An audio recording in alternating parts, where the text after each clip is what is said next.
All right. What I'm planning to do is I'm planning to uh, have a video out there about what is FFmpeg and how much more it is than just resizing because more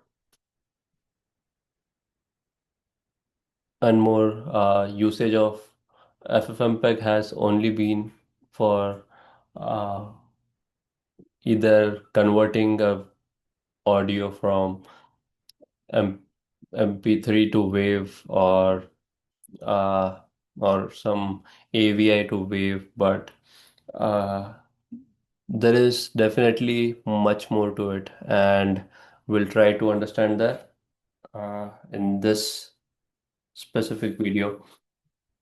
So, to begin with, the biggest mistake that people try to uh, ha- make with FFmpeg is firstly not understanding the capability that it holds. Usually, what I've seen is there are few, so like even for me, when I started, uh, I used to just, it was very limited knowledge of what FFmpeg actually can do and for what I use.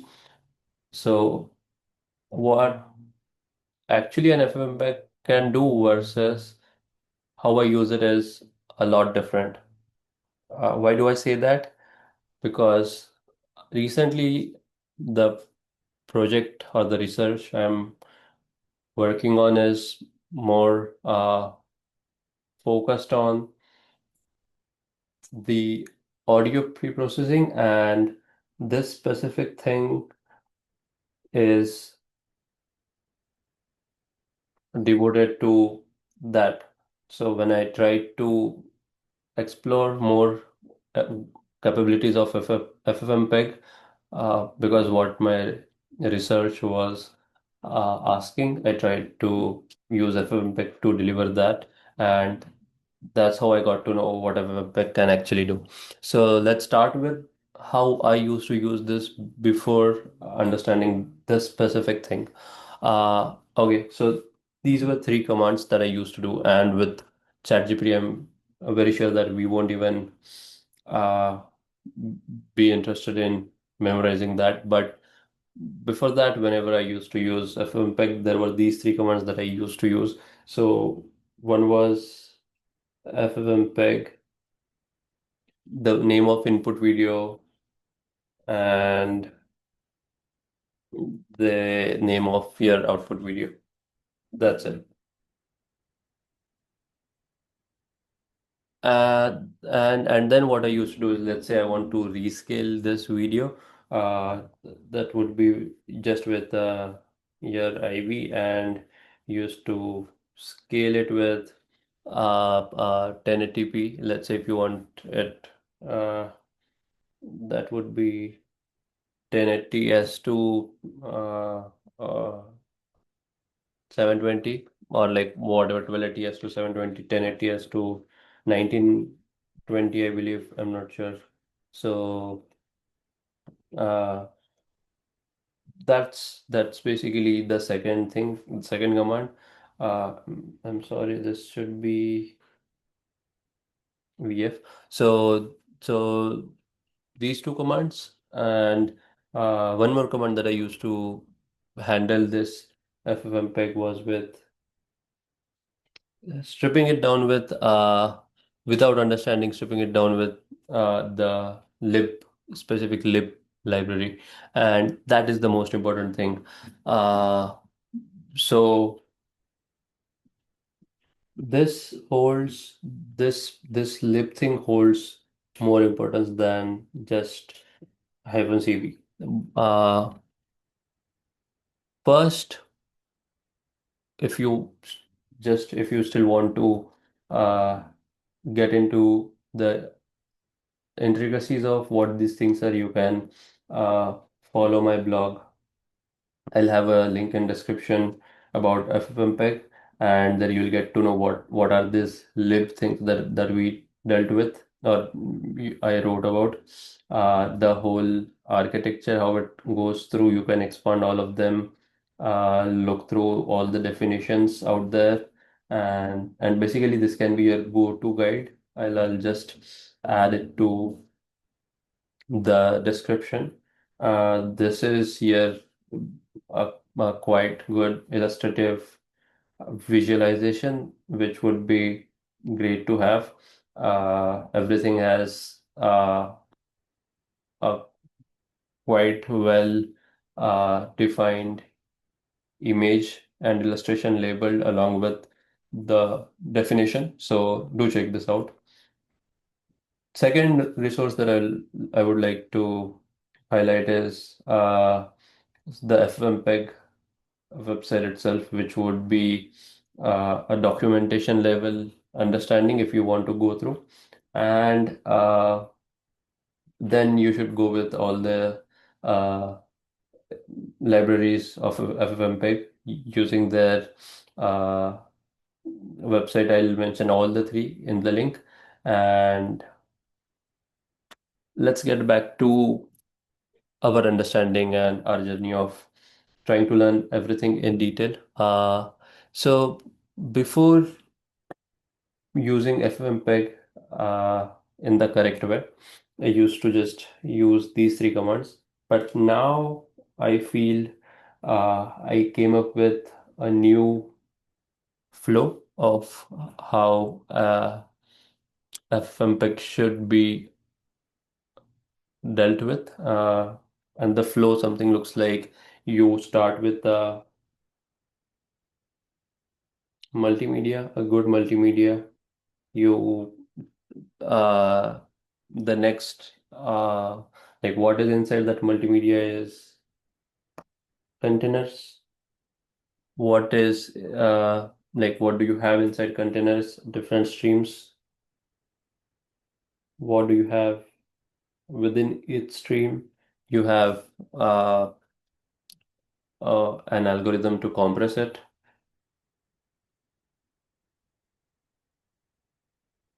You compress that, then you get packets. This is your whole uh, compression thing. From that packets you encode and then you get frames, you reconstruct them, and this gives you pipeline, and that's the whole flow. Now, this is just an attempt to understand what FFmpeg is, and we would try to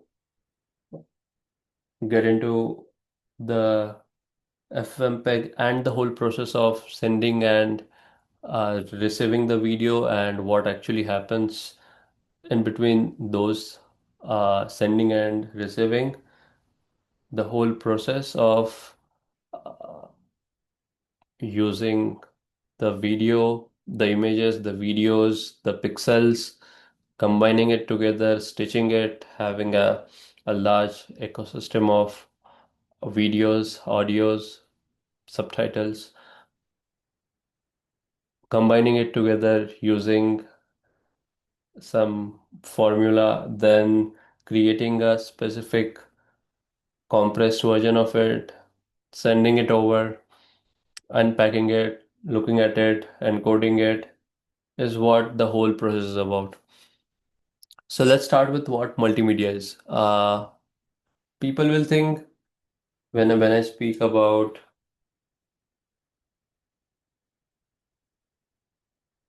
video, there's just a one thing, right?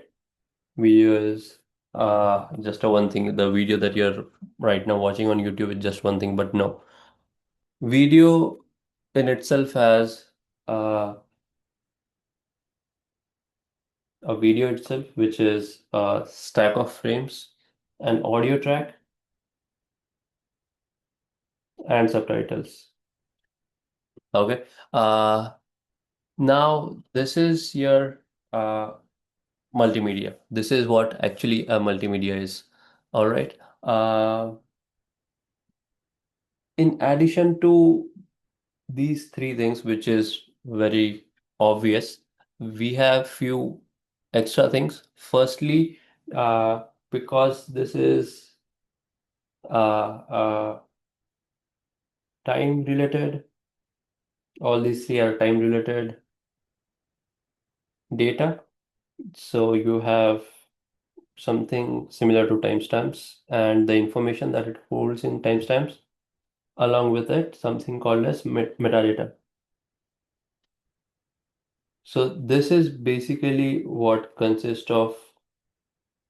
video consists of. All right. Uh, Moving on to the next puzzle in this piece is if you have okay, now if you have one video and that's not just one video, but it has some audio of like MP3, some video, some subtitles, SRT format, maybe something else. But what basically you see is a compressed form of something. Uh, and to go in that direction, we have something called as container. So what I'll do is I'll move on to the new page, and this is your container. Mostly a mistake that people make is confusing container with codec, and that is not same. Container is not codec.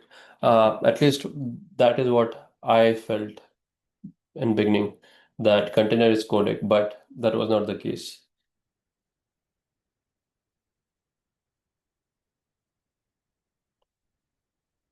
So that was not the case. Uh, Container basically organizes a data in certain way.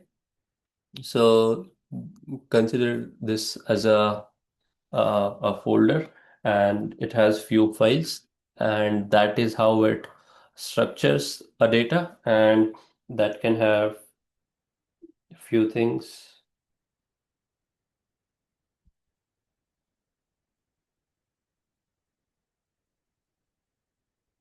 That can have few things. You can have an MP4 inside it. You can have MKV inside it. You can have a various kind of things. So each specific, you can have AVI inside it. You can have uh, so every single thing is basically how you have structured a video. The way MOV structures a video is different. The way AVI structures a video is different. The way MP4 structures and a specific video is different. So these are the way you structure your video. All right. These are the way you uh, have your videos or the data inside that video organized. And every data organization is unique to that specific container. Now, if you know the container in Docker, uh, more or less you have this idea that once you have a container, it has all the things which are needed, right from requirements, the libraries, the utilities, the files, everything is structured in a way that you can run it on any server provided whatever conditions are the prerequisites are expected are there. So if that is satisfied, container can be exported and it can be used anywhere across. The same principle is what these containers inside a video do. So a MP4 file, you pack it and you move it to your own mobile and you use it, you see it, you can see there. If you send it to a laptop and you open it, you can see it there. The same idea behind the Docker container can be analogous to the containers inside this FFmpeg. All right. If this thing is clear, we can move to next part, which is codec, and we'll try to see why this is different. So here, let me write codec, and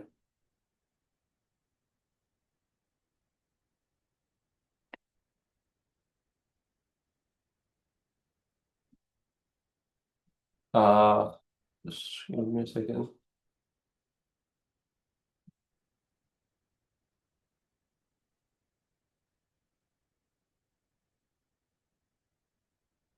Okay. Now, what comes inside codec is uh, we start with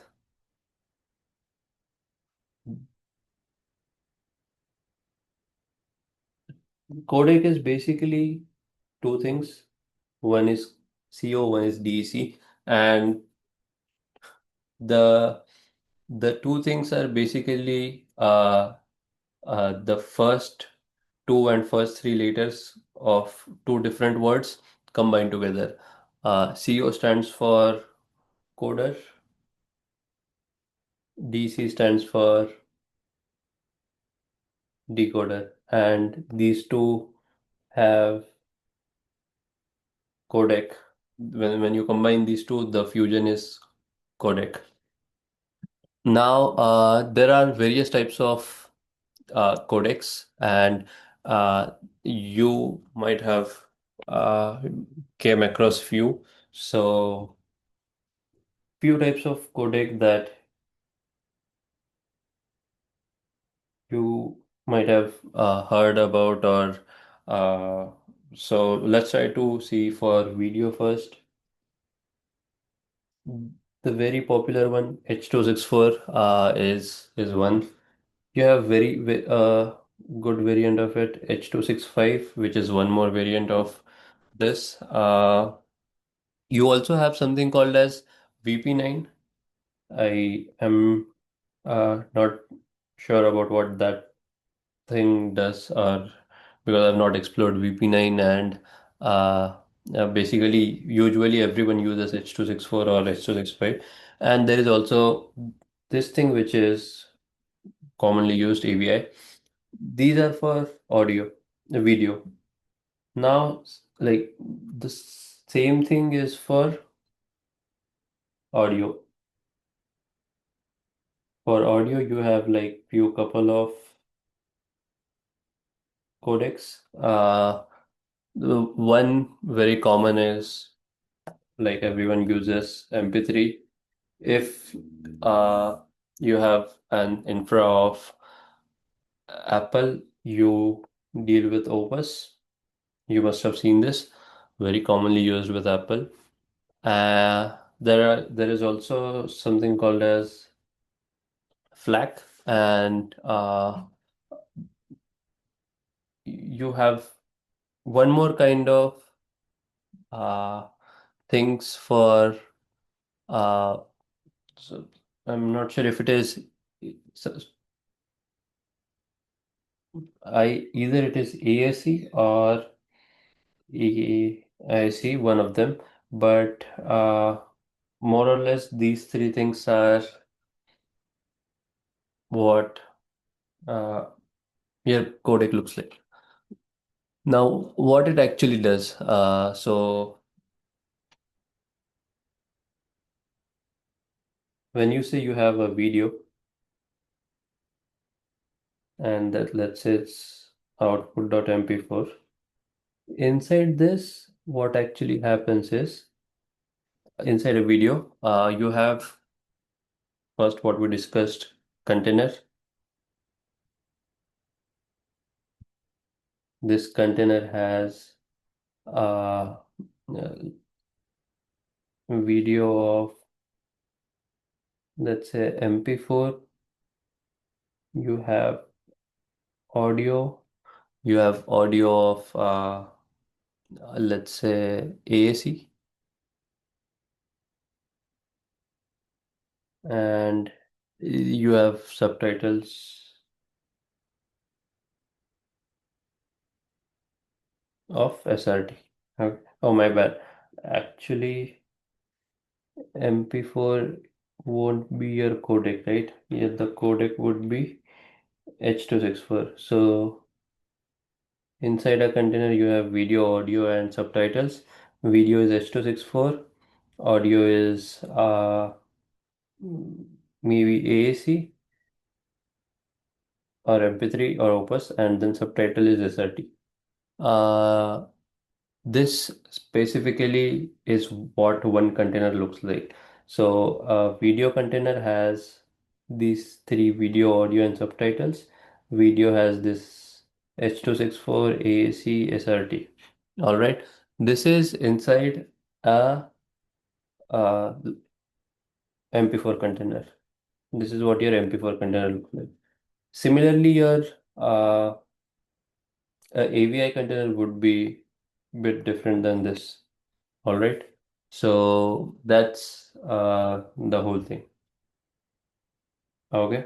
Uh, okay. More or less with your AVI container, from what I'll need to check that. This will change to AVI coder. So this codec will be AVI and these two remain same, I believe. So more or less this happens when you have one container. All right. Okay. Uh, Now when people say that this is a MP4 file, it is basically MP4 container. If it is AVI file, it is basically AVI container. So that is whole container thing. And uh, because if you see that AVI is a container as well as a codec, there is a lot of confusion. But if you see for MP4, even though it is a container, it is not a codec. The codec used is H.264, and that's why it is very common. All right. Next thing that comes into the picture is the compression. So, firstly, if there wasn't for compression, the video would have been like the life would have been very easy. But because there is a compression, we deal with few things. And just to give you an example, let's say we have a 1080p video at running at 30 fps. The pixel for a 1 second video will be uh, 62208000, which is like 62 million. So it will be 62 million pixels for 1 second of video. Okay. And for uh, uh, transferring this amount of pixel, the size of this video, will couple of seconds of videos will be uh, few GBs, which is, to be honest, a very ample amount of storage data for a single video. So that's where compression comes into the picture. And now the after compression, the couple of GBs of data is now a couple of hundred of MBs of data. So let's say if you have like 7 GB of data of the same video, you apply compression, and then it is 350 MB or something similar. So that's how important this specific thing is, compression. Now, to understand compression, you need to understand three things.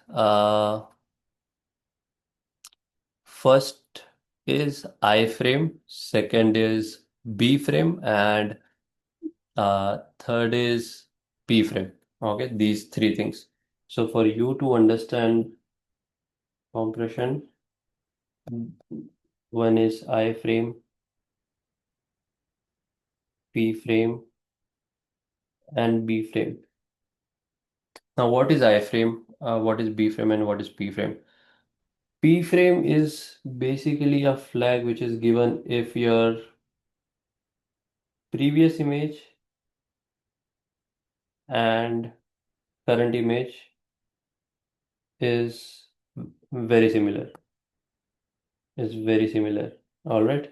Then it is called as P-frame. Uh, there is something called as B-frame.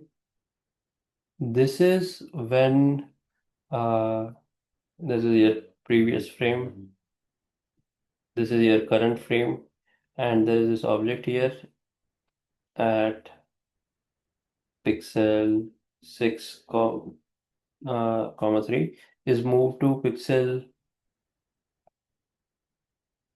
8, comma 4.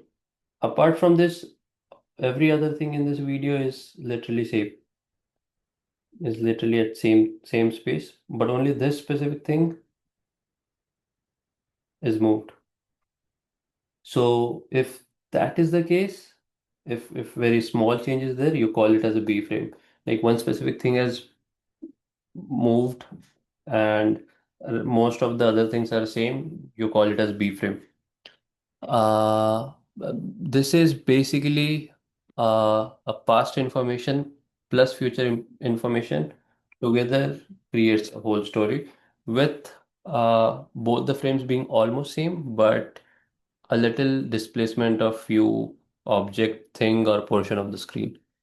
This is here, this called as B frame, and uh, this is a reference. So what you can do is you have this F1, this is F2, and this is F3. You check F1 and F3, and then you can easily predict what is F2. This whole thing is B frames. Computationally, this is costly, but this is how B frame works. Uh, iframe is basically the whole thing. The whole thing is basically your iframe. All right. Okay, if this thing is clear, y y you can, like, if like you have a complete idea about what is iframe, p frame, and b frame, you can use these three things to manage your compression. Okay, so again, just to summarize, iframe, everything is included. There is no dependency on other frames. P frame, you think this as uh, something that was from previous frame. You take some information and then you see the next frame. B frame, you see the past, you see the future, and then you come to this whole context of what has actually happened. Okay, so although it is very computationally costly or complicated, this is most efficient thing. Okay, so this is very efficient. All right. Uh, all right. Now let's move on to the next thing in our uh, uh, chronological components. So this is basically our uh, part where we try to explore what is stream. Okay. So when there is a container of MP4, what we do is we know that it has video, we know it has audio, and we know it has subtitle. Now, what this specific thing does is uh, uh, your video. has a stream, right? Your audio has a stream and your subtitles has a stream. Now, why do I say stream? So anything that is uh, uh, related to time, anything that has that is somehow dependent on time, somehow it progresses with the time. If the time is an important element in that data, you consider that as a stream. All right. This is for our understanding what stream is. So whatever thing that moves with time and is a time relevant thing, you consider it as a stream. Okay. A continuous flow or a sequential continuous flow is what you call it as stream. Okay. If this is clear, we can move to next part, which is called as demuxing. Now, this is really important. Although the name is complex, but uh, the whole idea is my video is made up of uh, video, audio, and subtitles. All right. And using demuxing, I can separate these three things. Okay. I can separate these three things using demuxing. Okay. This is uh, demuxing. FFmpeg first separates your video, your audio, and your subtitles. This process is called as demuxing. All right. Uh, if this thing is clear, we can move to the next part. You have video as an output of video, you get video stream, audio stream, and subtitle stream. All right.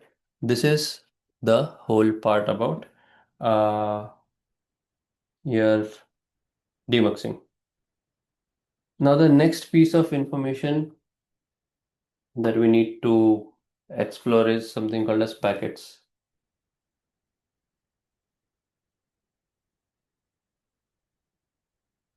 What is packets?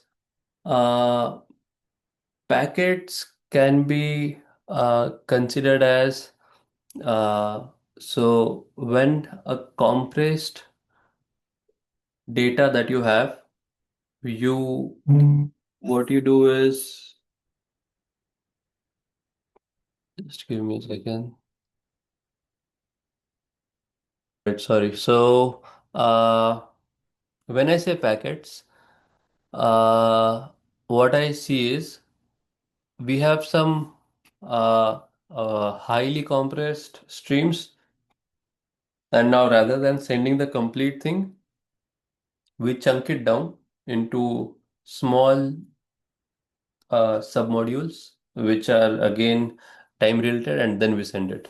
So this is called as packets. Okay, so let me. This is the whole stream, right? What you do is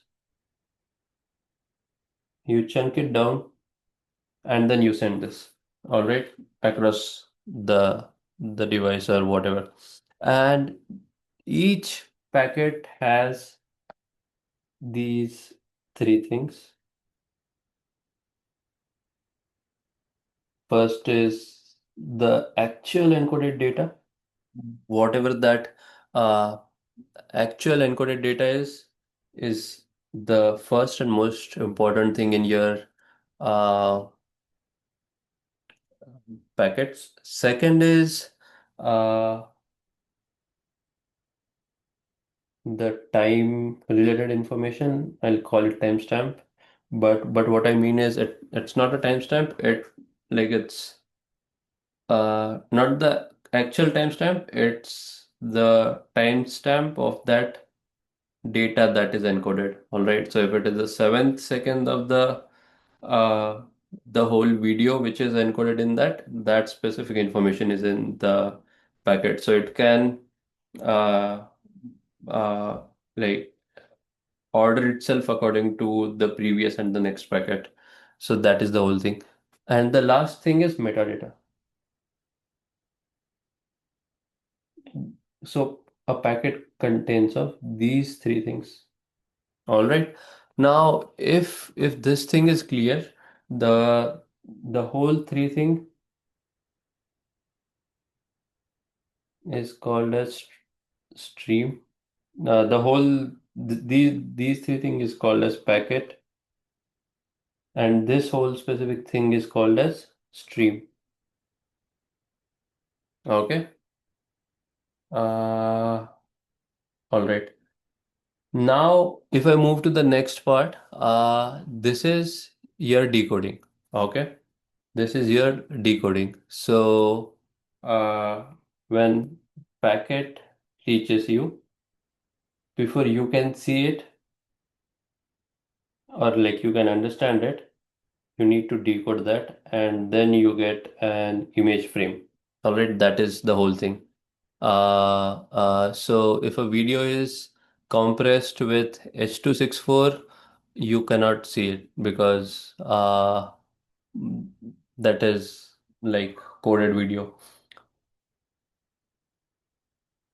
You decode it and then you can see the actual frames. All right. So this is how the coded thing literally looks like some numerical raw pixels of what uh, information about the intensity, hue, all those things are there in a numerical format stored, which is human eye cannot make what that image actually looks about unless you decode. Okay. Now there is something called as AV frame, which is the most important thing in FFmpeg, and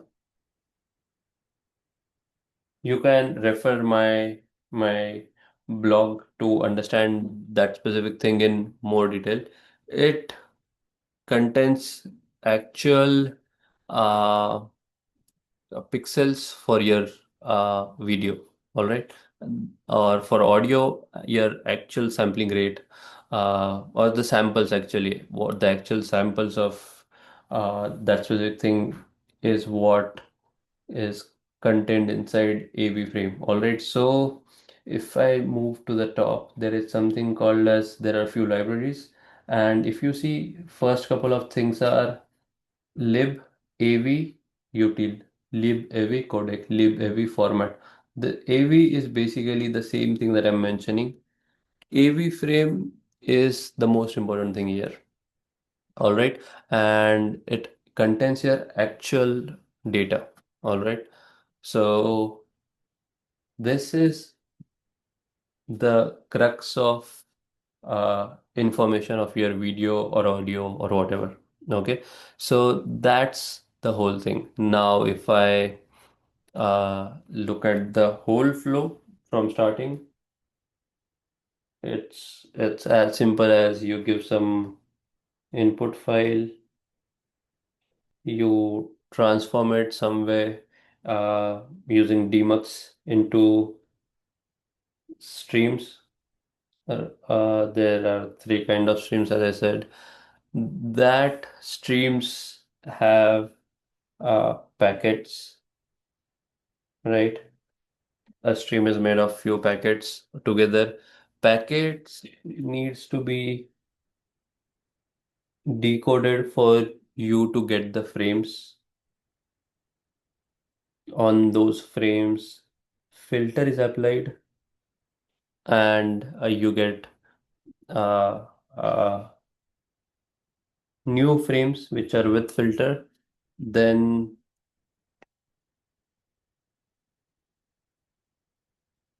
you encode these things, and after encoding, this is again the whole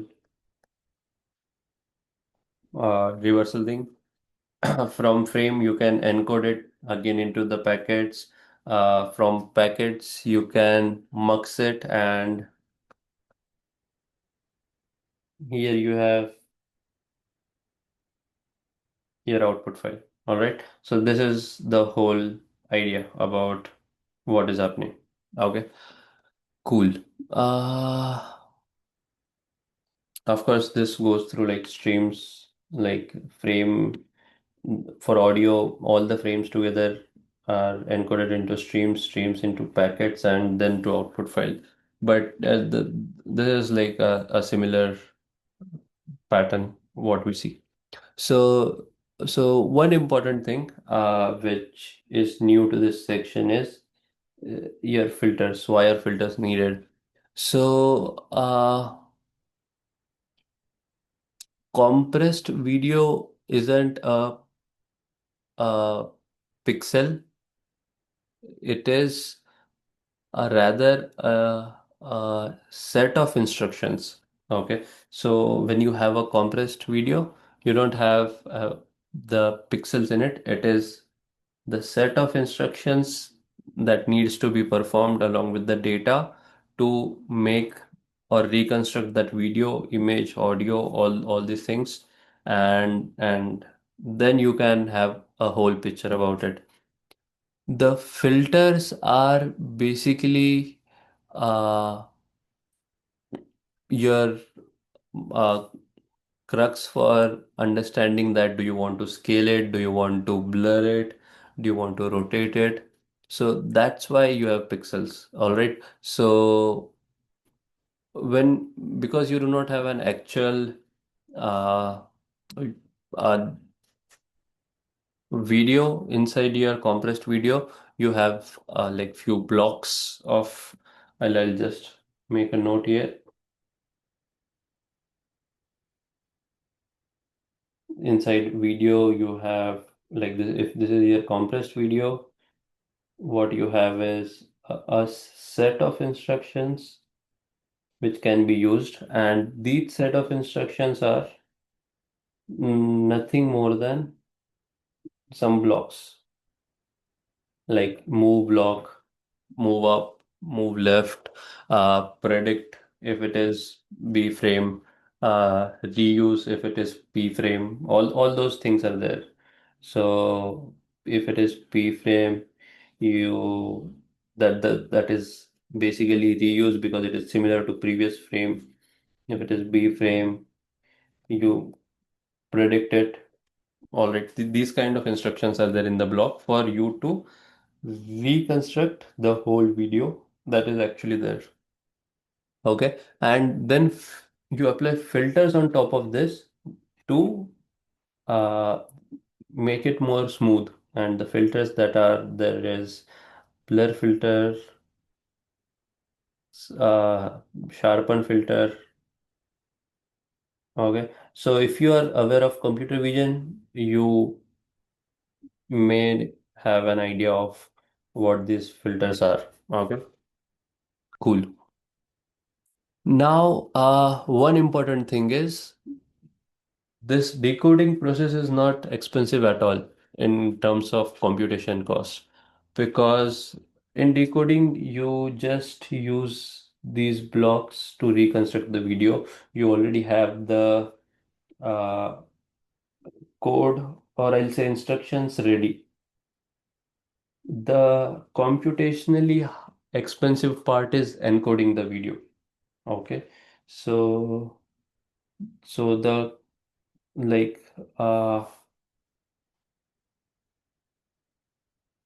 encoding is computationally expensive. Decoding is not that expensive. Why? Because this follows instruction, this creates instruction. So that's the whole point about uh, encoding and decoding. Uh, In multimedia concept, the hardest thing is timestamp, although we find it very obvious, but that isn't the case because the whole thing is compressed and then moved from one place to another. So the most important thing is timestamp. This is how a player knows the order of display. So that is very important. Uh, okay. Now speaking about timestamp, let me just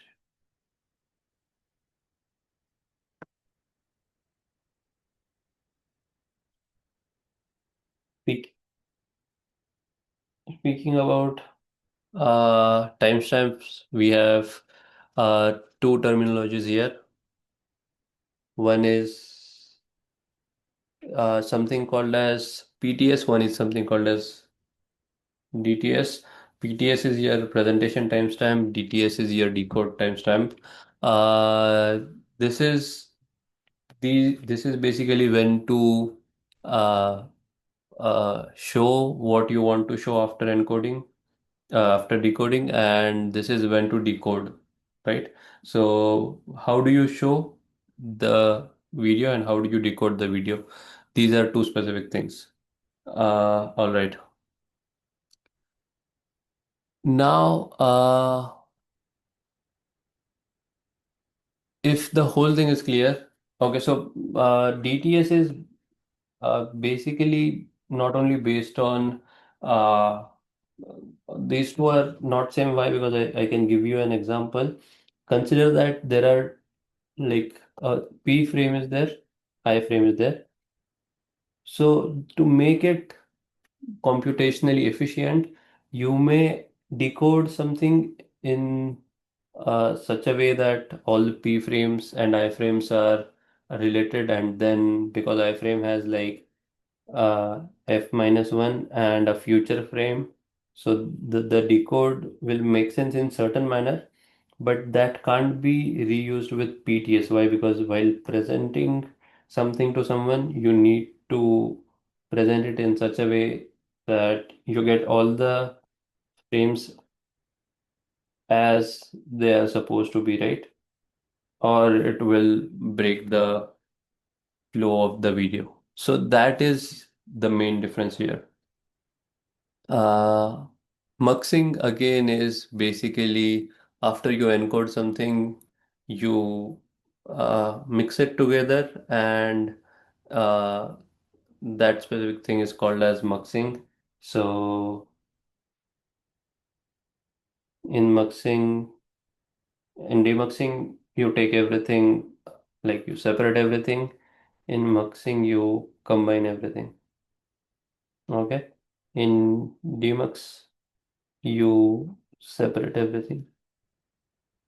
Okay. The streams.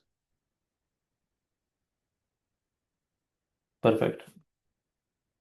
So these two things, mux and demux. All right. At this point, I believe we have the whole idea of what is happening right now. So, okay. Uh, if this is clear, what in the next couple of videos we will try to uh, look at these libraries in detail, uh, the architecture and the AV format that I told you, why is it important, the AV stream, the AV frame, the AV packet, everything. But this video I think is sufficient for us to understand all the key terminologies that we may need. All right. So go through this website. I'll add this website to my bio, the description, and you can look at it. So that's all for